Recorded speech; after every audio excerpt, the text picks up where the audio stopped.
Now we're here with Pam from Beata. Pam, how does private home care work? So private home care is so great because it helps people stay where they want to be, which is at home. Those programs somebody might not be eligible for, or even if they do have elder services or PACE, they might want some additional or need some additional services, and that's where we come in. With private home care, it's those activities of daily living. It's called personal care or assistive care. So you might need help with bathing, grooming, dressing, or homemaking services. So that light housekeeping, doing the grocery shopping, picking up prescriptions, or, I mean, we can get really creative. That's the nice thing about private care. If you love playing checkers and you don't have somebody to play checkers, we can send a homemaker in to play checkers with you once a week. So Wow. we had a client one time who loved going to the movies, and we would take him to the movies once a week. So you can get really creative with private care because there are no restrictions on what you have. It's whatever you really choose to have. So the process with private home care, we have a clinical manager who will come out and meet with you and anybody else who's been involved in the care. So if you have adult children who've been doing that caregiving activities, they'll be there to talk about what have they been doing, what's worked, what do they need extra help doing, what isn't working. And the clinical manager, an RN, she'll do a full assessment, make her recommendation about how many hours do you think they need, and then she'll do a personally designed care plan specifically for that client that our home health aides will go in and follow every time they have a visit. So the clinical manager, she comes out after services are set up once a month, and every 6 months she'll do another full assessment. But she has those eyes on the client every single month to make sure if there are any changes, if we need to do any updates, if hours need to be increased, you're going to be safe at home because you have a nurse, not just a homemaker or a home health aide. You have that nurse looking after you. And is it the same person who typically goes to the house week after week or day after day, however many hours it is? We really love to have consistency of care, so we try to have as few aides on a case as possible. Even if it's only 2 hours a week, I still like to have at least 2 aides introduced to the case. Right. Because when life happens, there might be a sick child or whatever it may be, and we don't want you to be in a position where you don't know who's coming into your home that day. So at least 2 people I try to have on every case, and then that way they can cover for each other and you have consistency. You know who's coming in your home. They know your care plan. They know your likes and dislikes. They know where the dishes go. So it makes it a lot easier. Right. And what kind of costs are associated with, trying to obtain these services? So Julie Lowe, our elder law attorney here today, she's going to talk a little bit more about long-term care insurance and VA benefits, and we already had the ASAP and the PACE program talk about those government programs. So what it really boils down to is if you have long-term care, which is kind of like your life insurance, so you had to purchase it ahead of time, we work directly with the long-term care, which is really nice. Not every agency can do that. Okay. So we have a whole office dedicated to doing insurance confirmations, finding out what your benefit is, finding out if there's an elimination period so that we can come up with an alternate plan for that elimination period, and billing directly, which is huge because it can get expensive, and a lot of agencies require that you pay up front and you deal with your long-term care to get that reimbursement. And so we deal with the reimbursement on our end, and it makes it a lot easier for the clients to not have to worry about that piece. But if you don't have long-term care and you don't have one of those programs, or you do and you need additional, it comes down to private pay. And that's one of those things you're going to want to talk to your agency. If you're talking to a few agencies that you're looking at having come in and do your services, find out what their costs are, because it does vary, but you also get what you pay for. So you want to make sure what services do they have behind those costs.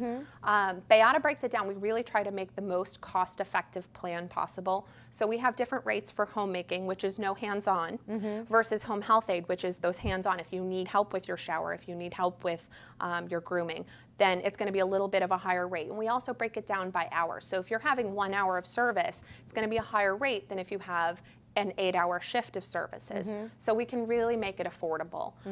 There's also transportation costs. So if you need a ride to your doctor's appointment, or if we're doing your grocery shopping for you, there is a charge for that as well. And again, it varies agency to agency, but for homemaking, it's going to be, around $19 to $22 an hour. And for home health aide, it's going to be anywhere from 24 to, I've heard, 35 at the high end for a 1-hour service. But again, Bayada really works with you on putting together an affordable plan. That's that key piece with having our clinical manager come out. There's no charge for her ever. And she'll talk to you about what hours and how can we make this the most affordable plan, because our goal is to have you be home and have you stay home as long as possible. So if we can make it more affordable to keep you there longer, we will. Sure. Now, you mentioned, I caught that you were talking about transportation and being able to drive somebody to a doctor's appointment, or is it just doctor's appointments, or if they needed a ride maybe to go visit a friend, can you do that as well? Absolutely, anywhere they want to go. Sometimes we'll give people rides to daycare because they can't make it when the bus is scheduled to go. So we'll give them a ride there, hair appointments. If they want to just do some shopping, bring them downtown to the shops. It's really, that's the great thing about private pay is it's your dollar, so wherever you want us to take you, we'll go. And one of the nice things with the doctor appointments is a lot of times the adult children aren't nearby. So you know, you might forget when you're sitting in that doctor's appointment, what did they say when you want to go tell your daughter? And so the home health aide can be there and then have kind of a case conference with the clinical manager and the children in the family who are taking care of mom or dad, and to talk about what was said in that appointment. That's actually very convenient.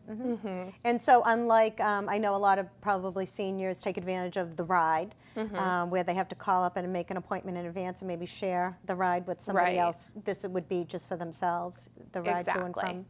Yeah, and it's nice because they have that home health aide to help them if they have any issues, they're using their walker. We're right there to help them along. Wow, that's excellent. So what are some of the questions you should ask when you're looking at home care providers?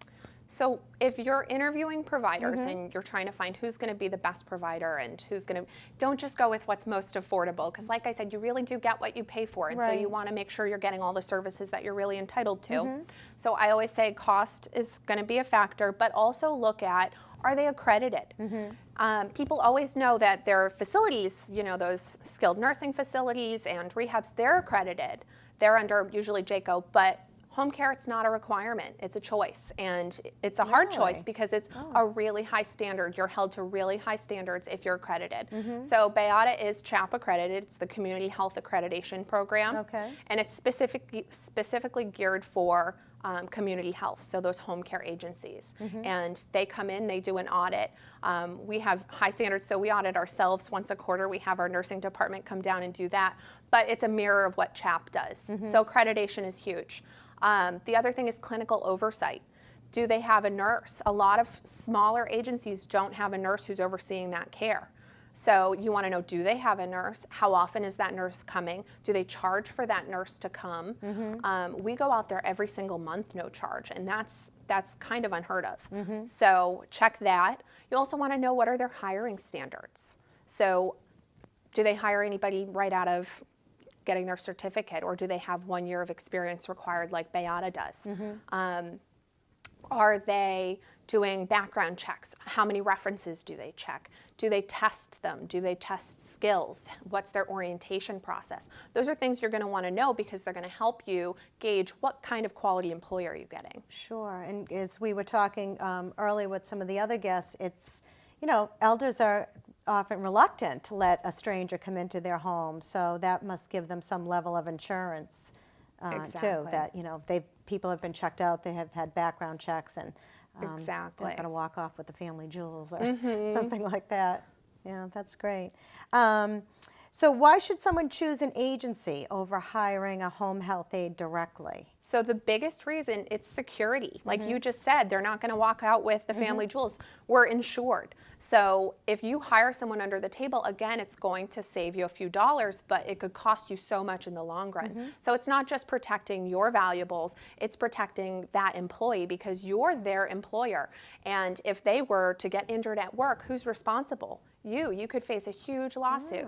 So it can be really scary. And if you hire an agency, I mean, that's part of what they're dealing with, is put that burden on them. Security of knowing that your aides are qualified and followed up on, and having that clinical oversight, knowing that there's a nurse who's checking in. Are there any changes? Little things like a UTI could go unnoticed if you don't have a nurse in there. Right. I know, I didn't realize. So can really anybody just kind of hang out a shingle and say, I'm a home health aide?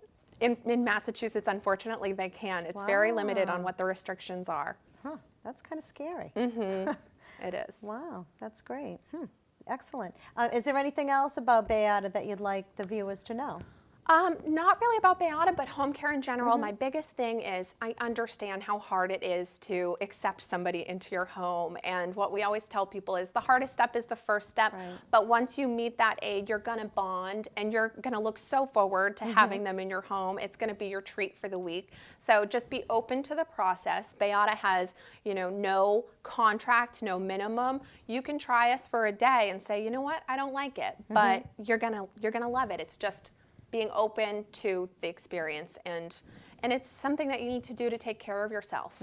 So, again, the whole idea of today's show is to make sure that people can stay in their home for as long as possible. So they could start off with some minimal services. They need some light housekeeping done. They can't wash the kitchen floor or scrub the bathtub, that type of thing. You can And then we have that nurse, when she notices there might be a change, she'll make a recommendation. I think you might need some help with the showers now, and we can add that right in. Wow, that's great. Well, thank you for joining us. Thank you for having me.